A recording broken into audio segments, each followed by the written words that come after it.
Hello বন্ধুরা, good morning. তো লোনাভূমি লাইফস্টাইলে আপনাদের সবাইকে স্বাগত জানাই। আশা করি আপনারা সবাই ভালো আছেন আর সুস্থ আছেন। তো নদিয়া জেলার ছোট্ট একটা গ্রাম থেকে ব্লগ করছি আমি লক্ষ্মী। আর এই যে আমি আজকে সকালবেলা কি শুরু করে দিয়েছি দেখো, এই যে আলু কেটে নিয়েছি ছোট ছোট করে, আর এই যে মটরগুলো সিদ্ধ করে নিয়েছি। এই মটরগুলো দিয়ে আর সলিড মাংস আছে, তো সলিড মাংস দিয়ে, এই যে সলিড মাংস দেখো, এই সলিড মাংস দিয়ে এখনই ঘুগনি রান্না করব আর ফুলকো ফুলকো লুচি করব। তো চলো দেখতে থাকো কি করে করি, আর আমার সাথে সাথে থাকো, আর ভিডিওটা দেখবে কিন্তু পুরো সবাই, ঠিক আছে? তো চলো দেখতে থাকো, রান্না করি এখন। তারপরে এক এক করে সব মশলাগুলো আমি বেটে নেব শিলনোড়ায় করে। তো আদাটা আগে বেটে নিচ্ছি, আদাটা বেটে নেওয়ার পরে তো আরও যা মশলা আছে রসুন লঙ্কা, তো সব মশলাগুলোই বেটে নেবো। তো এইদিকে আগে মশলাগুলো করে নিচ্ছে, আর ওইদিকে আবার লোনাকে বলেছি ময়দাটা মেখে দিতে। তো আমি রসুনটা আদাটা বেটে নিলাম আগে, তারপরে আমি লঙ্কাটা বেটে নিচ্ছি। তো আমি বেটেই রান্না করি বেশিরভাগই টাইম, কারণ কি বাটা মশলাটাই বেশি স্বাদ লাগে, এর জন্য বেটেই রান্না করি, মিক্সারেও আমি করি না। তো চলো রান্না করে দেখতে থাকো। বন্ধুরা দেখো, আমার দিদি ময়দা মেখে দিচ্ছে।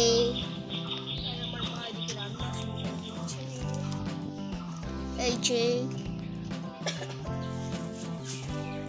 আর এই যে আমার মা রান্না শুরু করে দিচ্ছে। এখানে কি হবে মেনুতে বলে দাও, কি কি হবে মেনুতে একটু বলে দাও তো। মেনুতে কি কি হবে তুমি দেখে দাও। মটর দিয়ে ঘুগনি হবে সলিড মাংস দিয়ে, আর ময়দা দিয়ে লুচি হবে ফুলকো ফুলকো। দেখে না সবাই দেখে নাও। বন্ধুরা তো এই যে রান্না চাপিয়ে দিয়েছি, উনুন ধরিয়ে দিয়েছি। এখন দেখো পেঁয়াজ কেটে নিয়েছি, এইদিকে মশলাও করে নিয়েছি, মটরগুলো সিদ্ধ হয়ে গেছে, এখন সব ভেজে নেব। আলু আর মটরগুলো ভেজে নেব, তারপরে সলিড মাংসটা কাটা হয়নি এখনো, সলিড মাংসটাকে কেটে নেব।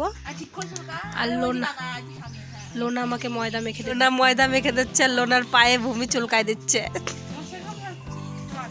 লোনাকে মশা কামড়াচ্ছে আর ভূমি মশা তাড়াচ্ছে।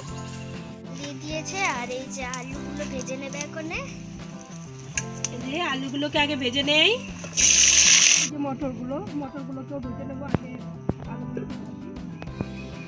সিদ্ধ করবো না, মটর সিদ্ধ হয়ে গেছে, এই আলুটা ভেজে নিচ্ছি, তারপরে এখন মটরগুলো দিয়ে দেবো। আলুগুলো ভাজা হয়ে গেছে আমার প্রায়, তারপরে মটরগুলো দিয়ে দেবো।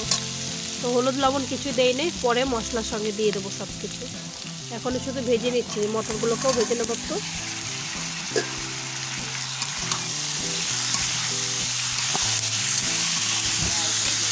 এখন লোনা সলিড মাংসগুলো কেটে দিচ্ছে আমাকে, এই যে বটি দিয়ে ছোট ছোট করে একদম কেটে দিচ্ছি সলিড মাংসগুলো। তো আর আলু ভাজা হয়ে গেছে আমার, এখন নামিয়ে নেব। আর আলুগুলো ভেজে নিয়েছি, ভাজা হয়ে গেছে, ওকে ভেজে নেব। মাংসগুলোকে ভাজার জন্য যে কড়াইতে তেল দিয়ে দিয়েছি, এখন মাংসগুলোকে ভেজে নেব। মাংসটাও আমার ভাজা হয়ে গেল প্রায়, মাংসটাও ভেজে নিচ্ছি, মাংসটাও ভাজা হয়ে গেল প্রায়। তারপরে মাংসটা ভাজা হয়ে গেলে পরে মশলাগুলো সব কষিয়ে নিয়ে তারপরে রান্না করব। তো চলো বন্ধুরা দেখতে থাকো। এই যে মশলাগুলো সব কেটে নিয়েছি, তারপরে মাংসগুলো দিয়ে দিয়েছি ভাজতে। তো মাংসগুলো ভাজা আমার হয়ে গেছে, তো এখন নামিয়ে নিচ্ছি মাংসগুলোকে। নামিয়ে নেওয়ার পরে কড়াইটা ধুয়ে তারপরে আমি সব মশলা ভেজে নেব। তো তেজপাতা, লঙ্কা, এলাচ, তো সব কিছু দিয়ে জিরে দিয়েছি, তারপরে পেঁয়াজ টমেটো দিয়েছি, দেওয়ার পরে আবার মানে বাটা মশলাগুলো দিয়ে এখন কষিয়ে নিচ্ছি ভালো করে, একটু ভালো করে ভেজে না নিলে পরে মশলায় কাঁচা কাঁচা গন্ধ করবে। তারপরে লবণ হলুদ দিয়ে দিলাম, দিয়ে যখন মশলাটার থেকে তেলটা ছাড়িয়ে যাবে তারপরে আমি আলু আর মটরগুলো দিয়ে দেবো। তারপরে সলিড মাংস ভেজে রেখেছি, তো সব কিছু দিয়ে দিয়েছি। দেওয়ার পরে এখন একটু কষিয়ে নেব, এখন সুন্দর করে কষিয়ে নিচ্ছি, কারণ কি ভালো করে আমি তো ভেজে নিয়েছি আগেই। তো এখন যদি ভালো করে একটু ভালো করে ভেজে নিলে পরে, তো মটরটা তো আগেই সিদ্ধ করা ছিল।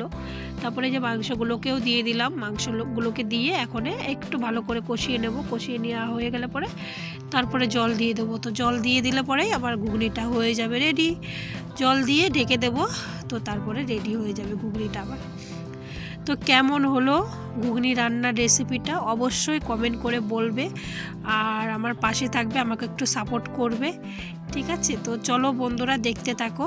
আর আমার মোবাইলটা বেশি একটা ভালো না, এর জন্য মাঝে মাঝে আওয়াজ ভালো শোনা যায় না, তো যতদিন নাকি না চেঞ্জ করতে পারছি ফোনটা, তো এইভাবেই দেখতে হবে, কিছু করার নেই। তো বন্ধুরা কিছু মনে করো না, আমার পাশে একটু থেকো, আমাকে একটু সাপোর্ট করো।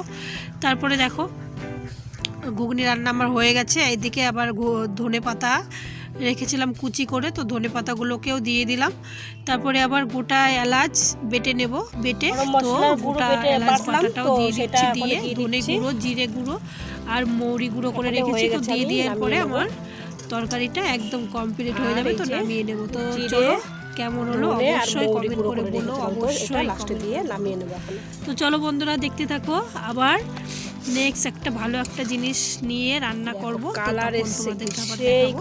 তো চলো আজকের ভিডিওটা কেমন হলো অবশ্যই কমেন্ট করে বলো। আমার রান্না হয়ে গেছে, এখন নামিয়ে নেব।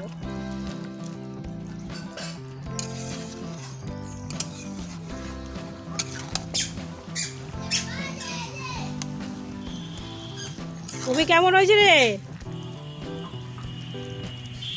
বন্ধুরা রান্না হয়ে গেছে আমার, নামিয়ে নিয়েছি। এখন লোনা টেস্ট করছে, তো শুনে দেখবো কেমন হয়েছে রান্নাটা। রান্না হয়ে গেছে, নামিয়ে নিয়েছি, এখন লোনা টেস্ট করছে, তো লোনার কাছে শুনে দেখি কেমন হয়েছে। লোনা শুনি কেমন হয়েছে রান্না? ভালো?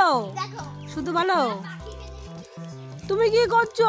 তোমাকে কেউ খেতে দেয় না কেউ খেতে। তারপরে বন্ধুরা আমি ওইদিকে তরকারি, আমার ঘুগনি তরকারি হয়ে গেছে, আর এদিকে আমি লুচি বানানোর জন্য চলে আসছি। তো ওইদিকে আমি লুচিও বেলে নিচ্ছি, বানিয়েও নিচ্ছি, একাই বেলছি, একাই বানাচ্ছি। তারপরে লোনা ভূমিকেও খিদে লেগে গেছে, লোনা ভূমিকেও খেতে দিয়ে দিয়েছি, ওরা আজকে স্কুল যায়নি। তো তোমাদের দাদা ভাইও খেয়ে নিয়েছে, এদিকে আমিও খাবো, তার জন্য নিয়ে নিয়েছি। তো ভিডিওটা কেমন হলো অবশ্যই কমেন্ট করে বলো, আর আমার পাশে থেকো, আমাকে একটু সাপোর্ট করো। তো বাই।